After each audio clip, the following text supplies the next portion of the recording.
Please be seated. Veuillez vous asseoir.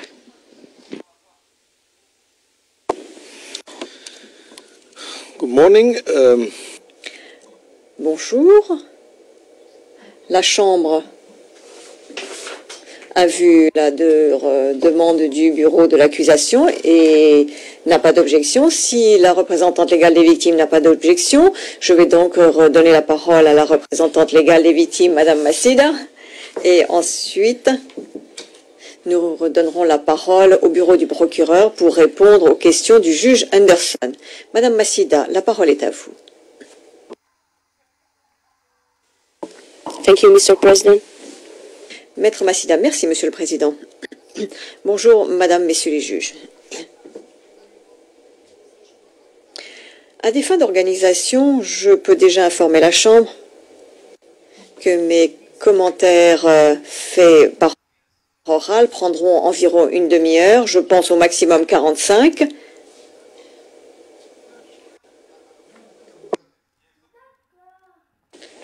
Mr. President, Your Honors. Monsieur le Président, Mesdames, Messieurs les juges, depuis janvier 2016, les victimes ont suivi les procédures et ont contribué à ce procès en acceptant de partager et d'expliquer leurs souffrances et les conséquences multiples des crimes sur leur vie et sur le sort de leur famille et des communautés. Les victimes sont maintenant confrontées à la possibilité que les procédures soient arrêtées. Une possibilité qui aura pour conséquence qu'ils se sentiront dépourvus de la possibilité de connaître la vérité et d'obtenir justice, renforçant le sentiment d'impunité auquel ils ont été confrontés depuis les événements de 2002.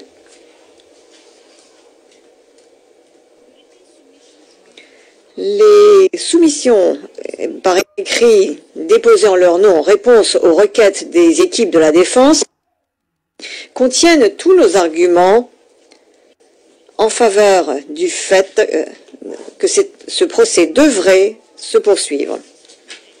Au cours de ces 2 derniers jours, l'accusation a fait valoir de manière extensive pourquoi les éléments de preuve dans le dossier de l'affaire soutiennent l'accusation à ce stade des procédures,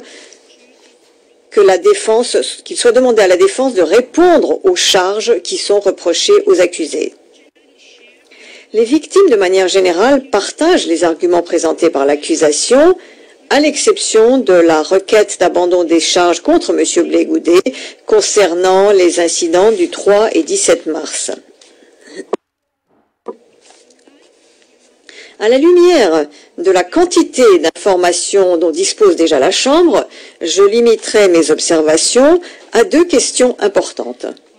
Tout d'abord, certaines questions en rapport avec les éléments contextuels de crimes contre l'humanité et deuxièmement, l'abandon proposé de 2 charges contre M. Blé Goudet.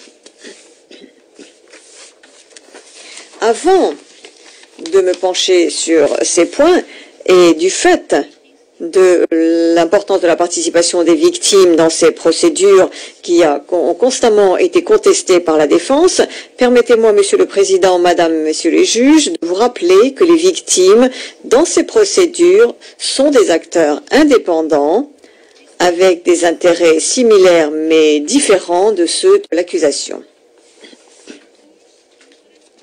L'intérêt principal des victimes dans ce procès est d'effectivement exercer leur droit à connaître la vérité et à exercer la justice. Et ce droit implique nécessairement la possibilité de contribuer positivement au débat concernant l'innocence ou la culpabilité de l'accusé. En ce sens, Madame, Messieurs les juges, cette audience représente pour les victimes un moment important du procès.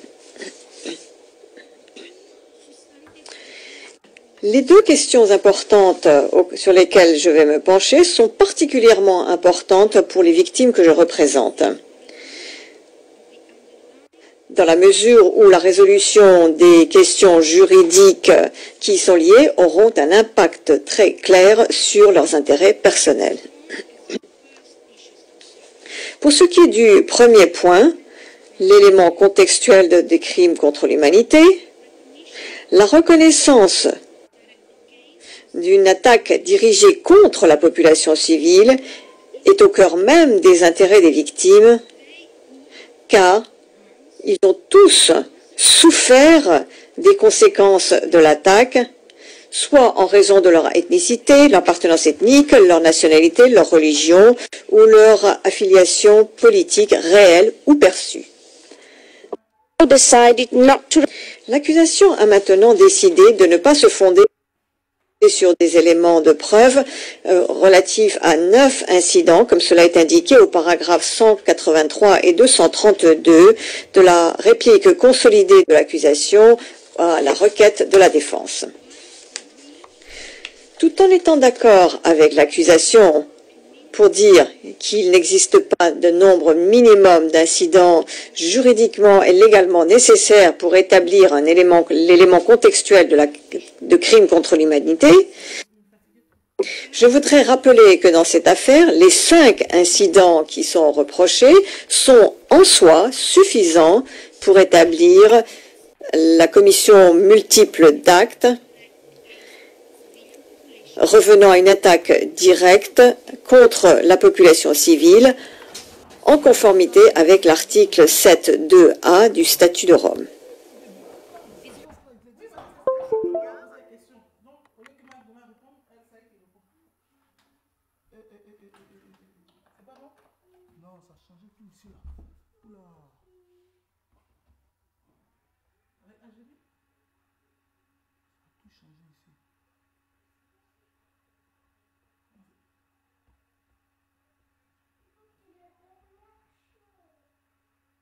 À 1138 de la décision conformément à l'article 74 des statuts du 7 mars 2014. Dans l'affaire Bemba, la Chambre préliminaire dans la décision a confirmé les charges et ensuite la Chambre de première instance dans sa décision dans le cadre de l'article 74 a indiqué que l'exigence légale de moyens et de commissions multiples d'actes, et je cite, signifiait davantage d'incidents plus que, se reprend l'interprète, plus que quelques incidents isolés ou actes isolés, comme il est indiqué à l'article 7.1 du statut. La référence est la suivante, paragraphe 81 de la décision confirmant les charges dans l'affaire Bemba du 15 juin 2009 et le paragraphe 149 à 151 de la décision de la Chambre de première instance conformément à l'article 74 des statuts publiés le 21 mars 2016. Cette jurisprudence, à notre sens, soutient la conclusion selon laquelle il n'existe pas de nombre minimum d'incidents nécessaires sur le plan juridique pour établir l'élément contextuel de crime contre l'humanité et qu'à ce stade des procédures, comme cela est également indiqué au paragraphe 152 du mémoire de première instance de l'accusation, et je cite, des actes interdits multiples commis lors des incidents qui sont reprochés à M. Gbagbo et M. Blegoudé, ou une partie de ceux-ci sont suffisants en soi pour constituer une ligne de conduite impliquant la commission multiple de crimes contre la population civile au sens de l'article 72, de l'article 7.2a des statuts, se reprend l'interprète. Et notamment, comme cela a déjà été indiqué lundi par l'accusation, 142 meurtres au moins, 17 viols et 110 actes inhumains, autres actes inhumains et des actes multiples de persécution ont été commis par les forces pro-Gbagbo à l'encontre de civils perçus comme étant des sympathisants de M. Ouattara à Abidjan pendant la crise post-électorale. Et je vous renvoie, Madame, Messieurs les juges, aux arguments de l'accusation dans le transcript 221 en temps réel, version anglaise, page 84, lignes 18 à 23.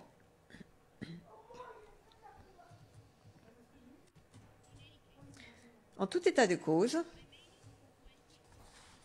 les 20 incidents restants sur lesquels l'accusation se fonde pour établir l'élément contextuel de crime contre l'humanité dans cette affaire sont décrits avec suffisamment de détails pour prouver l'existence d'une ligne de conduite impliquant la commission multiple d'actes contre la population civile, auquel il est fait référence à l'article 7.2a des statuts.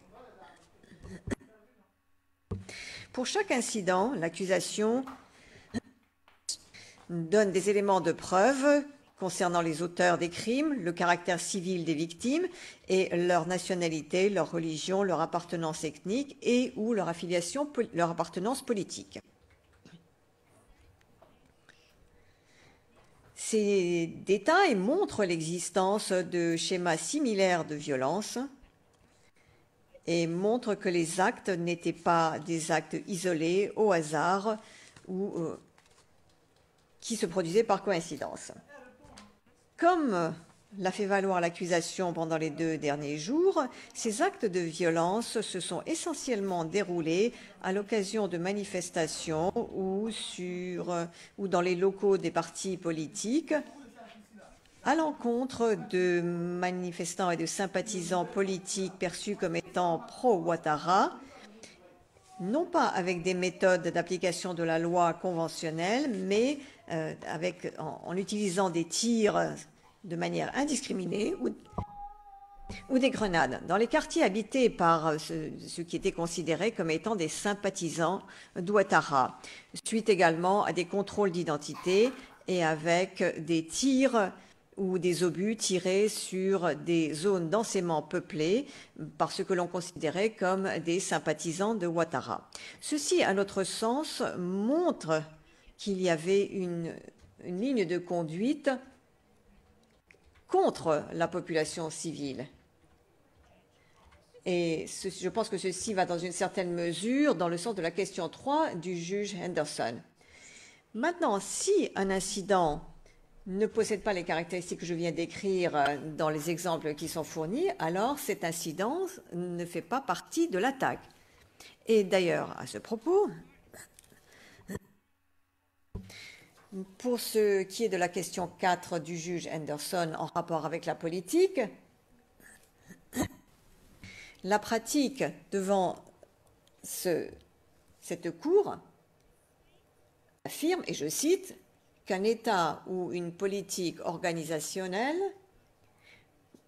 est quelque chose que l'on peut déduire par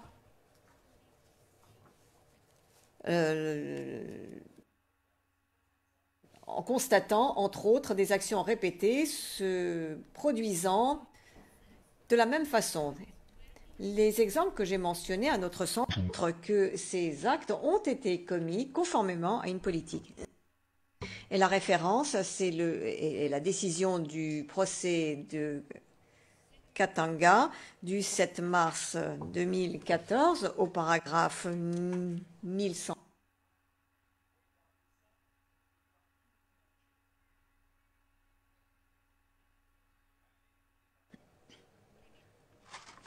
Et je vais donc limiter mes commentaires à cela, car je pense que l'accusation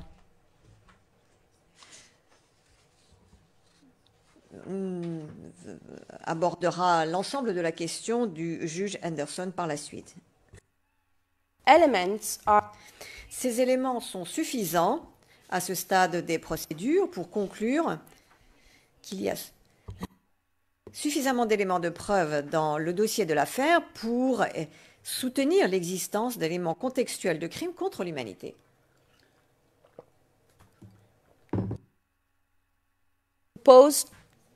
Pour revenir maintenant à l'abandon proposé des charges contre M. Blé Goudet en rapport avec les incidents des 3 et 17 mars 2011, les victimes ne partagent pas la position de l'accusation.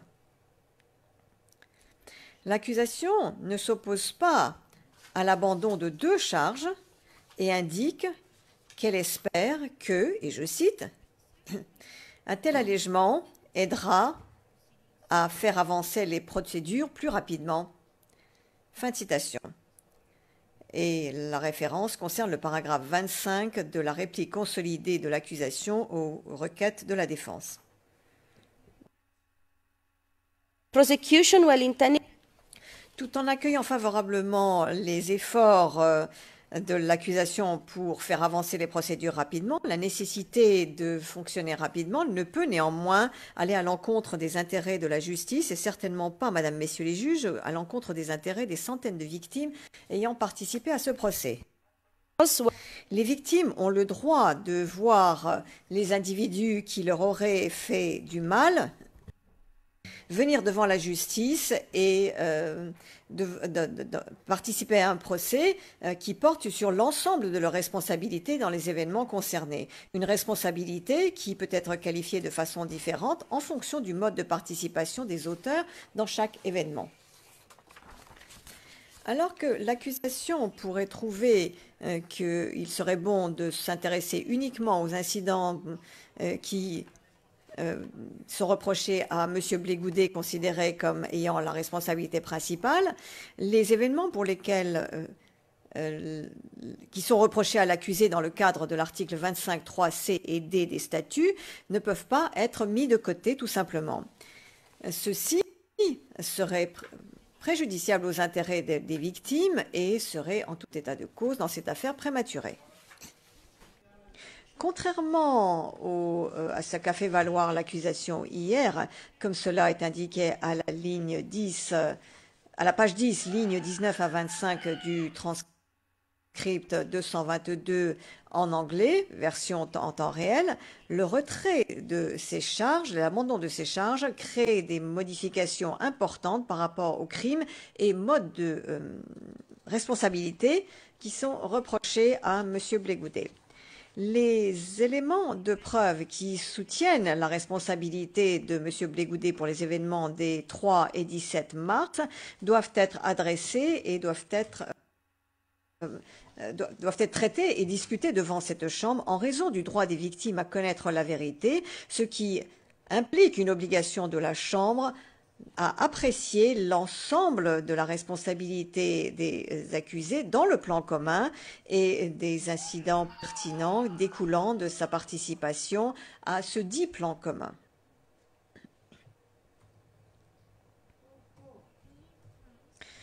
L'ensemble des crimes commis en rapport avec les 5 éléments qui leur sont reprochés dans le cadre de ces incidents, y compris ceux de mars 2011, découlaient du même plan commun visant à garder M. Gbagbo au pouvoir par tous les moyens.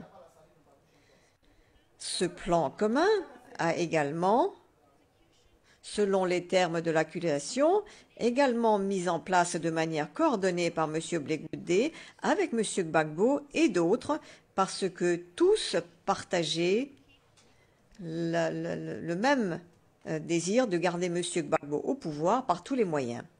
Et je fais la référence au transcript 222, version anglaise en temps réel, page 8, ligne 16 à 22 et page 12, ligne 16 à 18.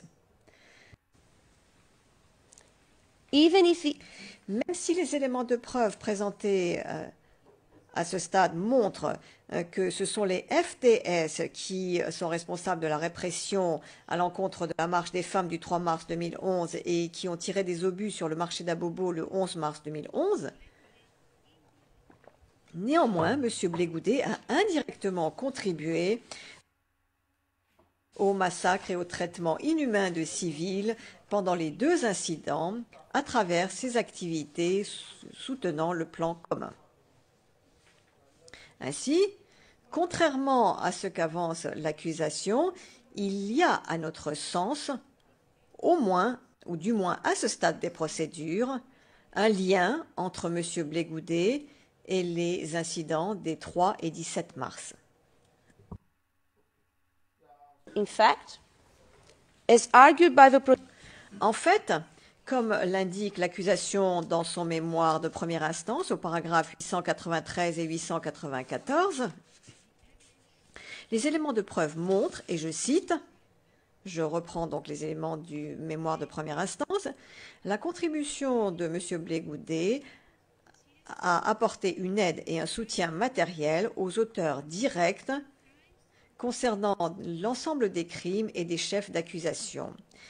Et ces contributions ont été néanmoins menées avec pour objectif d'aider, et cela a effectivement aidé, les auteurs directs à commettre des crimes.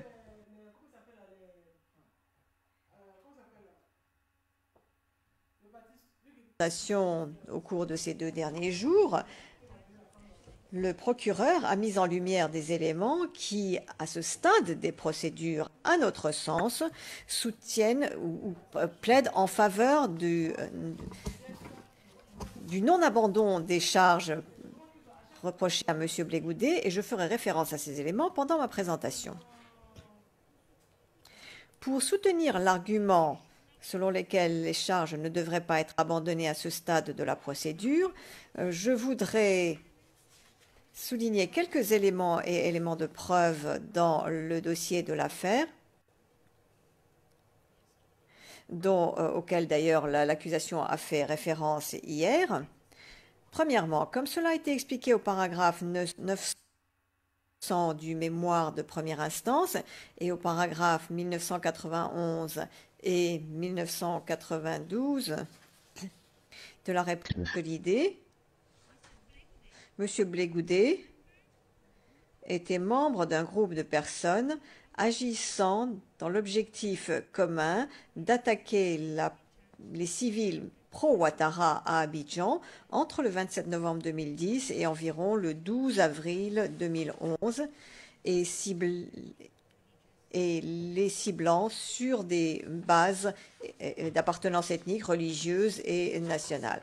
À cet égard, l'accusation a hier indiqué que dans le cadre de l'article 25.3a des statuts, l'entourage immédiat et le groupe de personnes dans le cadre de l'article 25.3d sont composés des mêmes personnes.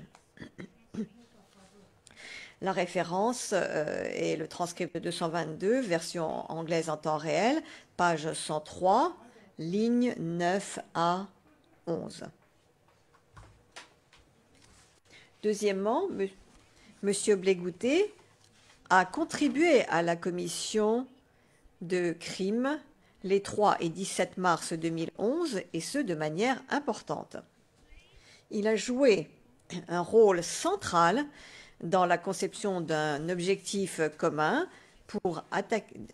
du groupe pour attaquer les civils perçus comme étant des sympathisants de Ouattara, et il a rencontré des membres de l'entourage immédiat et M. Gbagbo pour discuter d'une stratégie pour mettre en place un objectif commun pour attaquer les civils sympathisants de Ouattara, et ces 2 éléments sont mentionnés au paragraphe 904 du mémoire de première instance de la réplique consolidée de l'accusation. Comme l'a indiqué l'accusation hier, lors des réunions avant et après ces incidents importants, M. Gbagbo a reçu des informations concernant la préparation et la conduite d'une attaque et a mis en place des plans et de donner des instructions et des incitations pour mettre en œuvre cet objectif, pour le maintenir au pouvoir, même si cela impliquait une violence à l'encontre des personnes qui étaient des sympathisants de Ouattara ou conçus comme étant des sympathisants de Ouattara. Il s'agit donc du transcript d'hier, le transcript 222, version anglaise en temps réel, page 19, ligne 12 à 18 et ligne 6 à 13 de la page 40. M. Blé Goudet a établi et organisé une structure qui permettait l'exécution d'un plan commun et qui a permis de commettre des crimes les 3 et 17 mars 2011, comme au moins 9 facteurs le démontrent dans notre soumission. Premièrement, en s'assurant l'allégeance de la jeunesse et en les galvanisant. Deuxièmement, en s'assurant que les jeunes agissaient en complète unité à travers son leadership. Troisièmement, en agissant en tant qu'intermédiaire essentiel entre la jeunesse et M. Gbagbo. Quatrièmement, en diffusant des instructions par diverses voies. Cinquièmement, en mobilisant la jeunesse pour monter des barricades. Sixièmement, en finançant les activités de la jeunesse pro-Gbagbo. 7, en fournissant un soutien financier et logistique pour entraîner la jeunesse pro-Gbagbo et les milices pro-Gbagbo. 8, en appelant les jeunes à s'enrôler dans l'armée. Et 9, en encourageant la coopération entre les FDS et la jeunesse. In particular, as again argued by the prosecutor, et notamment, comme l'a fait valoir hier l'accusation, M. Blé Goudet reste le général de la jeunesse après avoir été nommé ministre de la jeunesse en décembre 2010. Et dans cette capacité, il a joué un rôle essentiel dans le recrutement et l'enrôlement de la jeunesse pro-Gbagbo et a donné des instructions et des incitations à la jeunesse pro-Gbagbo et aux milices pro-Gbagbo. Les éléments de preuve montrent que M. Blé Goudet contrôlait la jeunesse pour la mise en œuvre d'un plan commun, appelant quelquefois la jeunesse à participer directement au crime, comme lors des incidents de décembre 2010, de février 2011.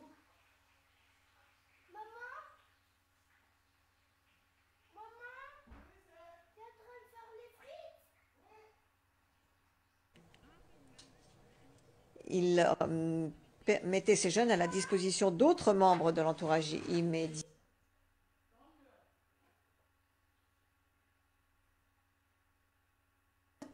Un détail sur la façon dont M. Blé Goudet contrôlait la jeunesse et mettait la jeunesse à la disposition de... Je voudrais vous référer et renvoyer la Chambre au transcript d'hier. Il s'agit du transcript 222, version anglaise en temps réel, page 39, ligne 13 à 15 et page 57, ligne 18 jusqu'à la page 59, ligne 2, page 88, ligne 12 à 17 et page 102, ligne 4 à 10.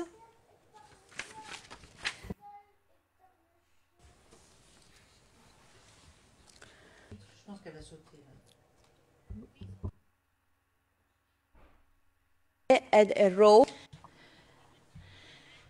C'est à cette fin que M. Blé Goudet a joué un rôle pour recruter et enrôler les jeunes au sein des FDS, notamment en septembre 2010, en janvier 2011 et en mars 2011. Comme l'accusation l'a rappelé hier, il a demandé au GPP de former les membres des jeunes patriotes, les membres du COGEP et de la FESI, qui ont fini par être intégrés au sein des unités des FDS. Page 43, ligne 5. Il a loué les FDS et a annoncé un meeting au stade de Champroux pour leur rendre hommage, pour rendre hommage aux FDS. Page 44, lignes 24 et 25, et il a exhorté les jeunes à s'enrôler au sein des FDS le 19 mars ainsi à la place CP1 et le 20 mars à Port-Bouët. Et excusez-moi parce que je ne vous ai pas donné les bonnes références. Je vais donc répéter les références. La première référence est la page 43, lignes 5 à 12. Donc je m'étais trompée, il s'agit du COGEP, de la COGEP et de la FESI. Deuxième référence pour le stade Champroux, il s'agit de la page 43, ligne 16 à 20. Et la dernière référence, lorsqu'il lance un appel à l'enrôlement, il s'agit de la page 44, lignes 24 et 25. Monsieur le Président, la contribution de M. Blé Goudet au crime était intentionnelle. Et l'intention de M. Blé Goudet est, à notre avis, démontrée, entre autres, par le fait qu'il a créé le GPP et qu'il a toujours continué à avoir des liens avec le GPP. Le recrutement, la formation et l'armement des milices et des jeunes pro-Gbagbo prouvent l'intention de M. Blé Goudet. L'utilisation du GPP démontre que M. Blégoudet était disposé à avoir recours à la violence contre les civils. Et une fois de plus, je fais référence à ce qu'a dit le procureur hier, transcription 222, page 8, lignes 16 à 25, page 47, lignes 24 et 25.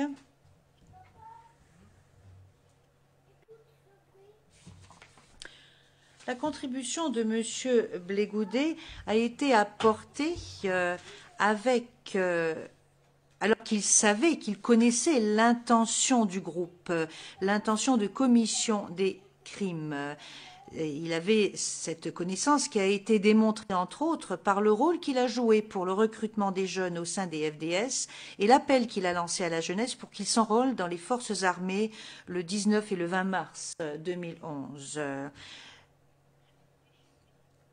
Les victimes sont d'avis que les éléments de preuve versés au dossier étaient de façon suffisante dans cette étape de la procédure, la responsabilité de M. Blégoudet pour les événements du 3 et 17 mars 2011, et ce au titre de l'article 25.3c et 25.3d. Et effectivement, l'article 25.3c englobe également l'aide qui est octroyée et qui est fournie après que le délit a été commis. D'autant plus, et cela est d'autant plus valable, s'il y avait eu une offre préalable d'assistance ou un accord entre l'auteur principal et le complice, accord en vertu duquel le complice offrira une assistance après la commission du crime, sans pour autant connaître toutes les circonstances factuelles dans lesquelles le crime a été commis. Et en ce sens, je fais référence au paragraphe 96 du jugement du 19 octobre 2016 dans l'affaire Bimba et al., ce qui a été d'ailleurs confirmé par la Chambre d'appel lors de son arrêt rendu le 8 mars 2018, et je fais référence au paragraphe 1399 et 1400 de l'arrêt. L'article 25.3d, quant à lui, exige qu'il y ait contribution à la commission du crime. Cette contribution est précisée dans le texte de la disposition par la formule « de toute autre manière ». Alors certes, cette Cour a eu comme pratique de considérer que la contribution devrait être considérable. Et de toute façon, dans une minute, je vais vous expliquer pourquoi nous considérons que la contribution de M. Blégoudet a bel et bien été considérable. Mais j'aimerais rappeler qu'une partie de la doctrine est ainsi fait référence à l'opinion individuelle de Madame la juge Fernandez des Gourmandis dans l'arrêt Mbaru-Shima du 30 mai 2012, et la phrase « de toute autre manière » a été interprétée ainsi comme indiquant qu'il ne doit pas y avoir un seuil minimum ou un niveau de contribution au titre de ce mode de responsabilité. En ce sens, toute contribution, tout concours du groupe au crime qui n'est pas prise en considération par une autre forme de participation, notamment l'assistance, établit la responsabilité pénale du complice.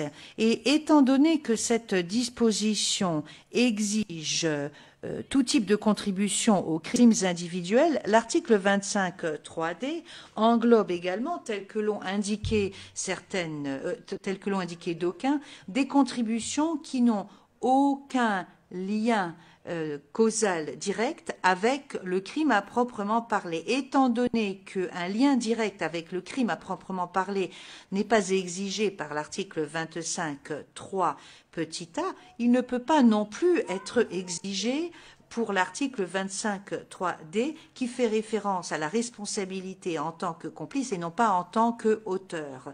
Alors, sur la base de cette interprétation des articles ou de l'article 25.3 petit c et petit d, les victimes demandent à la Chambre de ne pas tenir compte de la requête aux fins d'abandon des 2 charges à l'encontre de M. Blégoudet, parce que, à cette phase de la procédure, il peut être déduit, d'après les éléments de preuve qui ont été versés au dossier de l'affaire, que les accusés ont apporté une contribution importante ou que l'accusé a apporté une contribution importante également à la commission des crimes le 3 et le 17 mars 2011, en ce sens que dans ses discours, il a identifié les sympathisants perçus comme étant des sympathisants de Ouattara comme les cibles de l'attaque des forces pro-Gbagbo, et il a dirigé l'attention des auteurs directs vers ce groupe de victimes ciblées, et je fais référence au paragraphe 895 petit 7 du mémoire. Je fais référence à la réponse consolidée de l'accusation, paragraphe 1322 à 1324, 1340, 1897, petit 4 et petit 5. Deuxièmement, il a fourni un soutien moral à la commission des crimes par le truchement de la manifestation de son soutien à l'armée le 20 janvier 2011 à l'état-major, ainsi que le 23 janvier 2011 au stade Champreau. Je vais vous donner les références. Mémoire de l'accusation, paragraphe 895, petit 5, et je fais référence également au compte-rendu d'audience d'hier, le T222, page 43, ligne 16 à 25. Troisièmement, en participant, tel que cela a été montré dans le registre, dans les entrées du registre du 12 janvier 2011 et du 14 mars 2011, à des réunions importantes avec M. Gbagbo ainsi qu'avec les généraux des FDS, réunions au cours desquelles la situation à Bobo, y compris les questions militaires, ont fait l'objet de discussions. Référence mémoire, paragraphe 895, petit 5 et petit 6, mémoire de l'accusation, et l'accusation l'a réitéré hier. Cela fait l'objet du compte-rendu d'audience T222, page 79, ligne 25, jusqu'à la page 80, ligne 2. Quatrièmement, en alléguant, durant une conférence de presse le 23 mars 2011, que les FDS ne pouvaient pas être responsables pour le décès des femmes le 3 mars 2011, parce qu'à l'époque, Abobo était placé sous le contrôle des rebelles. Ces déclarations ont été faites à la presse et peuvent être interprétées comme autant d'encouragement et de soutien moral pour les FDS. Et cinquièmement, en encourageant les jeunes à apporter leur soutien aux forces armées et en leur demandant de venir en masse le 21 mars 2011 à l'état-major pour s'enrôler dans l'armée. Les références étant le mémoire et plus particulièrement le paragraphe 895 petit 6, mais je veux également faire référence aux observations de l'accusation d'hier, compte-rendu d'audience T222, page 7, ligne 19 à 22. L'accusation fait référence au discours prononcé par M. Blégoudet le 26 mars à la place de la République, et il a déclaré, et je cite en anglais le compte-rendu d'audience d'hier, et je cite: par leur activité, Alassane Ouattara et ses militants ont tranché la gorge de nombreux de nos compatriotes. Fin de la citation. L'accusation elle-même, dans son mémoire et plus particulièrement au paragraphe 895, a indiqué, et je signe: les activités de M. Blégoudet ont eu comme effet le renforcement de la capacité des forces pro-Gbagbo à commettre les crimes. Et les activités de M. Blégoudet en ce qui concerne le recrutement des jeunes au sein des FDS, la fourniture des milices aux FDS et l'encouragement des jeunes et des milices à s'enrôler au sein des FDS sont autant de facteurs qui ont représenté un soutien aux forces armées, et en autorisant l'armée à se concentrer sur les ressources des FDS lors d'opérations telles que l'opération Dabobo. Fin de la citation.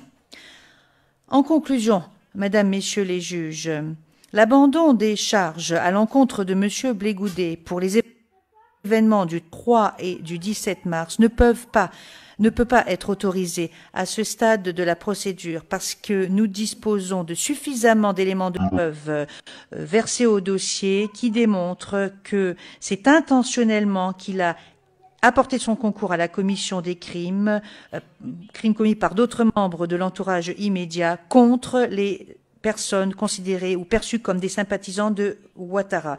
À cet égard, la Chambre conserve toute latitude pour considérer tous les éléments de preuve présentés jusqu'à présent pendant le procès. La Chambre a le pouvoir de décider contre l'abandon de ces charges lorsqu'elle prend en considération la globalité des éléments de preuve dont elle est saisie et qu'elle doit le faire dans l'intérêt de la justice et en dépit des accords qui ont pu être conclus entre l'accusation et la défense. Monsieur le Président, Mesdames, Messieurs les juges, les victimes participantes à ce procès se sont souvent plaintes du fait qu'elles avaient été abandonnées par le gouvernement ivoirien et que la procédure judiciaire entreprise en Côte d'Ivoire contre les auteurs allégués des crimes dont ils ont souffert pendant la crise post-électorale n'ont pas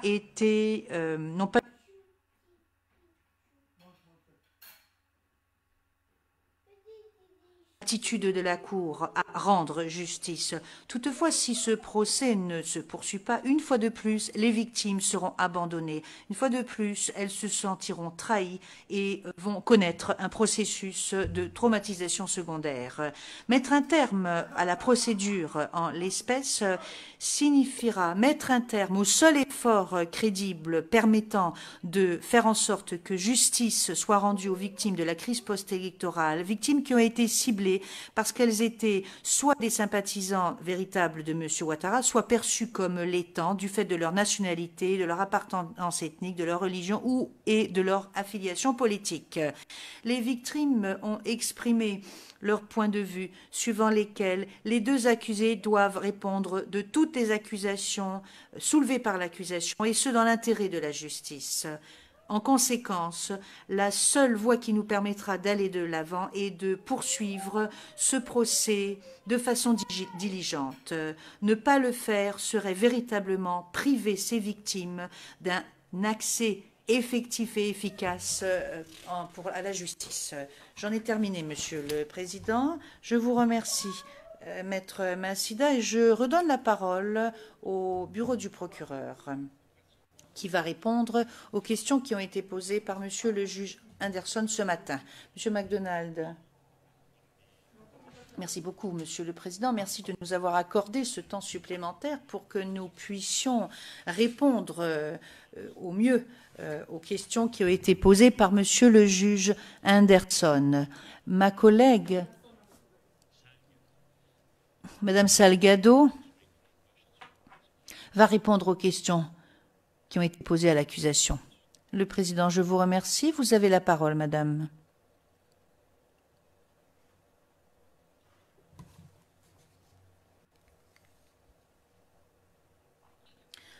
Merci, Monsieur le Président. Merci de nous donner la possibilité de répondre aux questions et merci de nous avoir donné le temps supplémentaire pour pouvoir répondre à ces questions. Et avant de répondre à ces questions,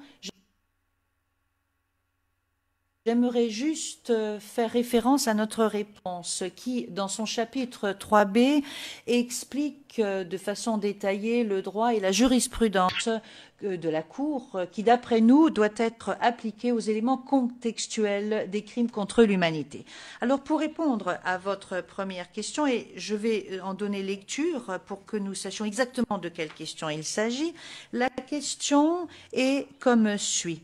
Si nous prenons en considération le chevauchement entre la citation la formule, donc forme de criminalité qui a été avancé afin de prouver une ligne de conduite, deuxièmement, qui a été avancé aux fins de prouver la nature systématique de l'attaque, et troisièmement, qui a été énoncé aux fins de prouver l'existence d'une politique, existe-t-il une différence lorsque l'on essaiera de prouver ces trois concepts comme autant d'impératifs séparés, et si tel est le cas, quelle est la différence? Alors, dans ce cas d'espèce, nous avons fait référence à des formes systématiques d'éléments de preuve qui sont autant d'indicateurs factuels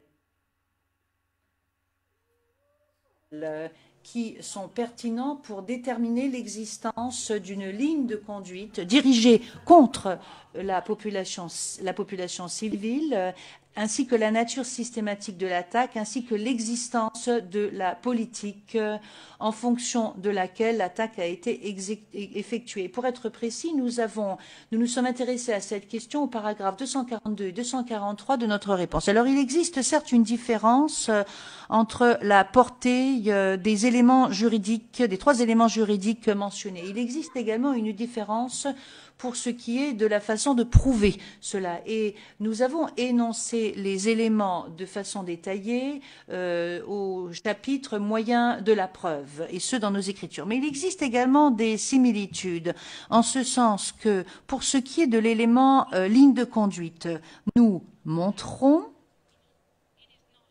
que ce n'est pas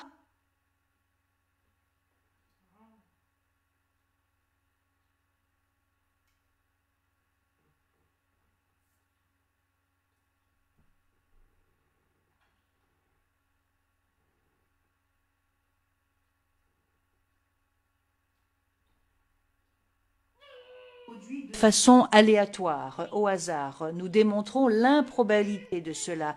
Donc, alors certes, il se peut qu'il y ait une différence de degré pour ce qui est de la portée de ces trois éléments. Il y a quand même une certaine similitude pour ces trois éléments. Et c'est la raison pour laquelle, dans ce cas de figure, il y a un chevauchement important entre les éléments de preuve que nous avons utilisés pour déterminer et établir les trois éléments. Cela ne signifie pas pour autant que les éléments de preuve soient complètement identiques. Et comme vous l'aurez vu dans la partie de nos écritures porte sur les faits, nous indiquons que pour chaque élément, il y a un moyen de preuve pertinent qui est requis. Mais pour ces trois éléments, nous nous appuyons sur d'autres choses, sur certaines choses, entre autres les éléments de preuve relatifs à la ligne de conduite de la part des forces pro-Gbagbo lorsqu'il y a des attaques qui sont constituées de plusieurs actes criminels contre les personnes perçues comme étant des sympathisants de Ouattara, et ce, lors de la violence post-électorale à Abidjan. Pour en venir à votre deuxième question qui était comme suit. Pourriez-vous préciser la différence entre une forme de criminalité à laquelle vous faites référence dans votre paragraphe 218, pour ce qui est de la réplique du procureur, une série ou une suite d'événements qui font l'objet du paragraphe 189, 241 et 324, et troisièmement, une violence continue dont vous avez parlé lors de l'audience du 2 octobre, transcript 222, page 94 de ce compte-rendu d'audience.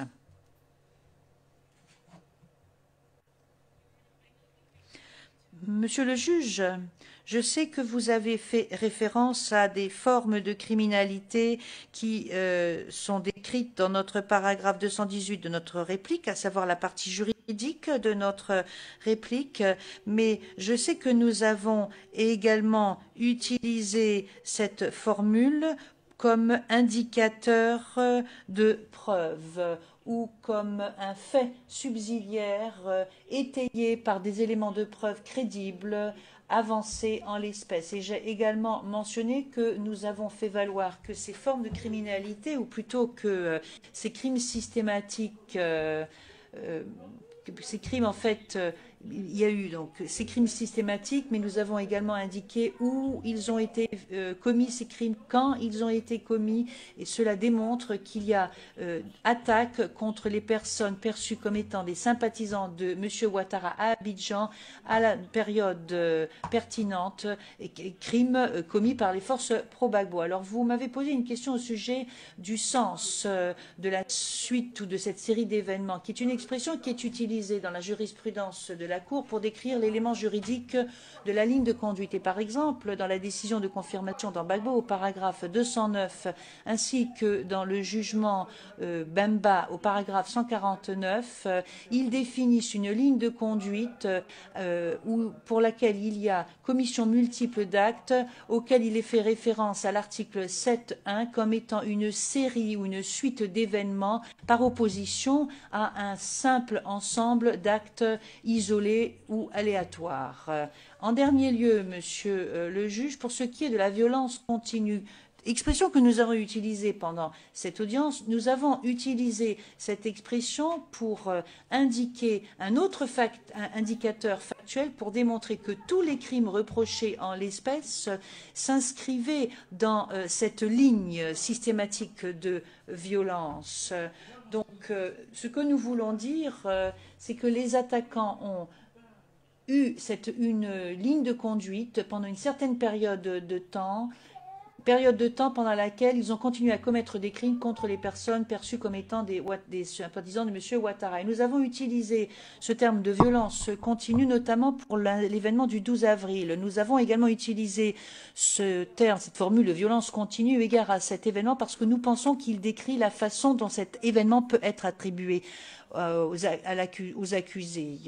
Donc, en l'occurrence, nous avons utilisé cette formule violence continue de ces deux façons. Et pour ce qui est de la troisième question, qui est comme suit, vous avez argué dans votre réponse de la nature systématique de l'attaque qui peut être exprimée comme une forme de criminalité en ce sens qu'il y avait une répétition non fortuite d'un comportement criminel semblable, et ce de façon régulière, paragraphe 218.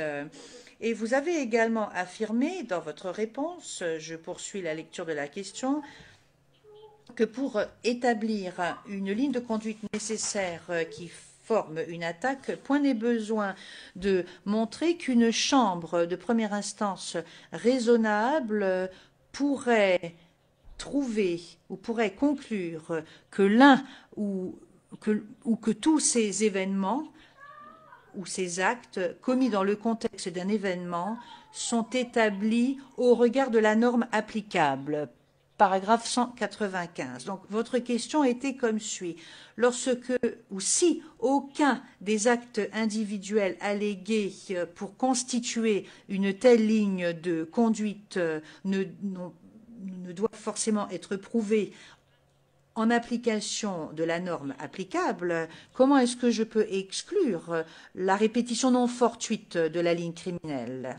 Alors, pour répondre à votre question, monsieur le juge, pour déterminer ou établir qu'il y a eu attaque, point n'est besoin de satisfaire de façon indépendante le fait que chaque acte criminel individuel a été commis. Il faut prendre en considération tous les éléments de preuve pertinents, l'ensemble de ces éléments de preuve, et déterminer s'il y a eu bel et bien une telle attaque. Dans notre mémoire, nous faisons référence à l'analogie entre la forêt et les arbres. Et comme nous le disons, point n'est besoin de d'établir l'existence du moindre arbre pour être satisfait du fait qu'il existe une forêt. Dans les termes repris par la jurisprudence, les éléments contextuels opèrent à un niveau différent. Et en conséquence, point n'est besoin de se concentrer sur tous les détails de chaque acte criminel individuel pour déterminer qu'il y a eu de façon systématique des actes ou une ligne de conduite qui démontre des caractéristiques communes. Vous devez voir s'il y a une certaine constance du comportement criminel qui s'inscrit dans le cadre d'une conduite criminelle générale, sans pour autant vous focaliser sur les détails du moindre acte. Afin de déterminer qu'il y a eu acte, il faut savoir que ce que nous avons retenu, il s'agit d'un dénominateur commun, et cela nous le décrivons dans nos écritures. Nous indiquons qui a commis ces actes, où ces actes ont été commis, à l'encontre de qui, quand ils ont été commis et où, et cela vous permet de dégager une conclusion générale à titre d'évaluation globale qui démontre ces caractéristiques communes, qui démontre que ces actes, qu'il y a entre ces actes un lien et qu'il ne s'agit pas d'une répétition tout à fait fortuite de ces crimes. Et puis en dernier lieu, et excusez-moi parce que je ne m'y retrouve plus dans mes notes, j'aimerais aborder la 4e question. Et vous avez dit, cette question est comme suit. Pendant l'audience du 2 octobre, vous avez parlé de la façon dont l'attaque avait été effectuée et que cela montre que la population civile perçue comme étant sympathisant de M. Ouattara a été l'objet principal de l'attaque. Ce n'est pas un objet fortuit ou accessoire. Et sur cette base, on peut dégager une politique d'attaque de la population. T222 en date du 2 octobre 2018. Et vous dites que le mode est peu pertinent en tant que question de droit pour déterminer les éléments contextuels pour l'article 7, cela paragraphe 200. Et votre question est si le mobile est effectivement peu pertinent, comment est-ce que l'on peut évaluer si oui ou non un acte a été commis en application d'une politique alléguée. Alors voilà quelle est notre première réponse. Point n'est besoin d'établir ou de déterminer que l'acte a été commis en application d'une politique d'un État ou d'une politique organisationnelle. C'est l'attaque prise dans sa globalité qu'il faut, avec laquelle il faut établir le lien avec l'État et la politique. Deuxièmement, nous avançons que le mobile n'a pas de pertinence en tant que question de droit pour établir le lien entre l'attaque et la politique. Pour ce qui est de l'élément de preuve qui peut être considéré comme pertinent, il faut savoir que l'existence d'un mobile militaire de la part des attaquants n'exclut pas le fait que l'attaque a été dirigée. En fait, dirigée contre une population civile. Et c'est exactement ce que nous disons qui s'est produit ici. Car il y a d'autres facteurs, outre le mobile, qui démontrent que c'est ce qui s'est bien passé ici. J'ai fait référence aux formes, aux éléments de preuve systématiques qui démontrent comment les attaques ont été menées à bien dans la réalité, dans la pratique. Mais il y a également d'autres éléments supplémentaires que nous énonçons et déclinons dans notre mémoire. Il peut, par exemple, prouver, par exemple, le lien entre l'attaque et la politique de l'État ou la politique organisationnelle en montrant que les personnes qui ont mené à bien l'attaque où les personnes qui avaient une ligne de conduite étaient des membres d'organes de l'État ou associés avec les organes de l'État et leur conduite est tout à fait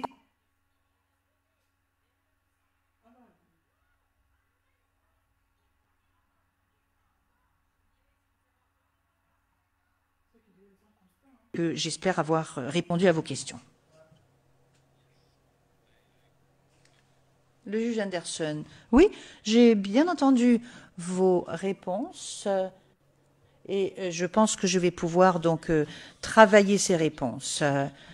Le président, je vous remercie. Merci aux représentants de l'accusation ainsi qu'à la représentation légale des victimes. Je me tourne maintenant vers les équipes de la défense qui ont maintenant la possibilité et le temps de répondre à ces écritures longues ainsi qu'aux arguments qui ont été présentés par l'accusation et par la représentation légale des victimes oralement.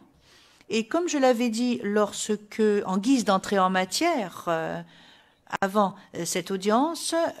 Dans la mesure du possible, si cela est viable, la réponse devrait être apportée immédiatement, sans préjudice que les équipes de la défense nous demandent un délai supplémentaire et une suspension de l'audience pour pouvoir préparer leur réponse. Alors, je donne la parole, je ne sais pas à laquelle d'ailleurs, des équipes de la défense.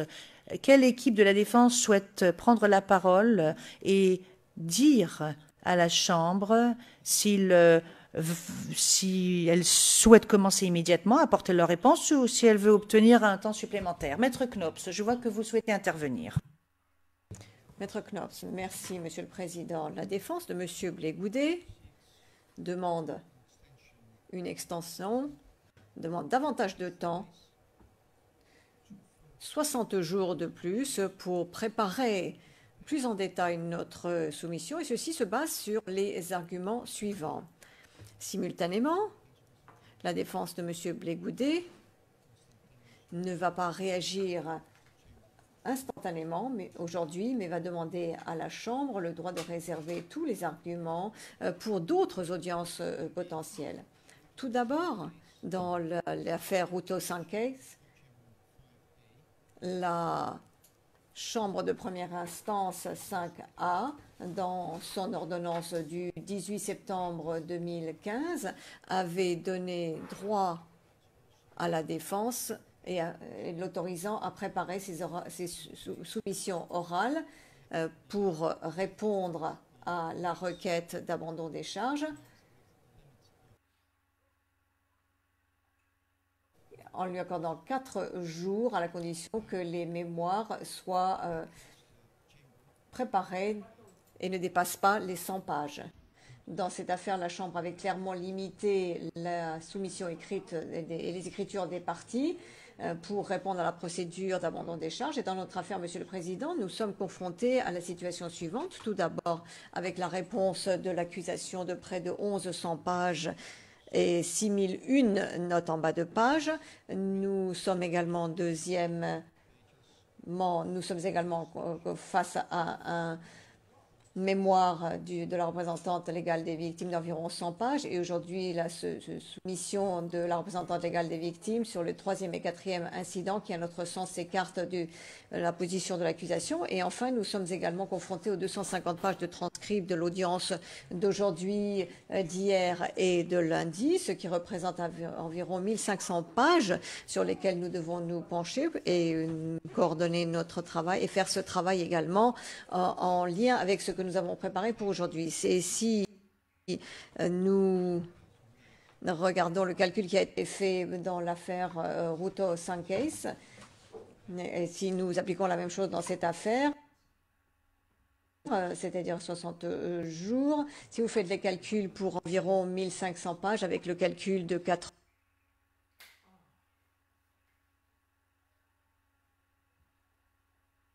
cela nous ramènerait à la 2e ou 3e semaine du mois de novembre de cette année pour présenter notre réponse orale.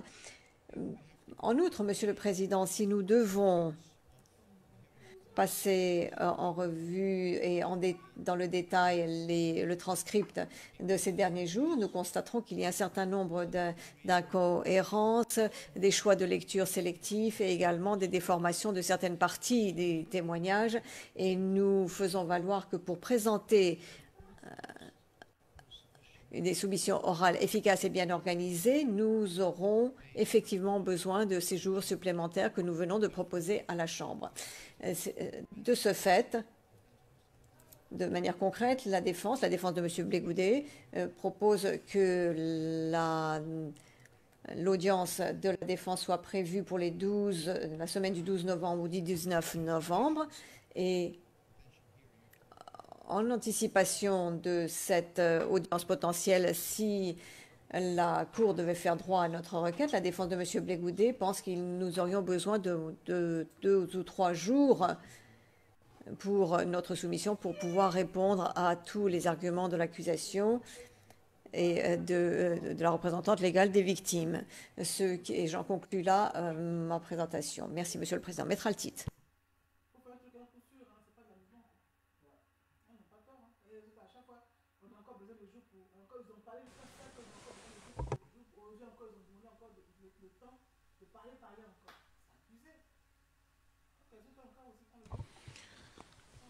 So, thank you very much. Le président, merci beaucoup.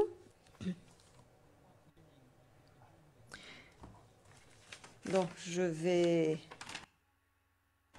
lever l'audience parce que je pense qu'il est juste de donner du temps à la défense pour regarder tout ce que l'accusation a dit pendant 2 ou 3 jours. Donc je pense qu'il y a de bonnes raisons de lever l'audience. Et l'audience est levée jusqu'au 12 novembre pour toute la semaine.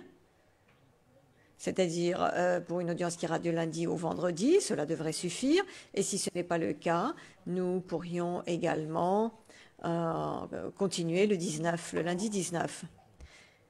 Monsieur McDonald, excusez-moi, pour ce qui est du programme et du calendrier, Madame, Messieurs les juges.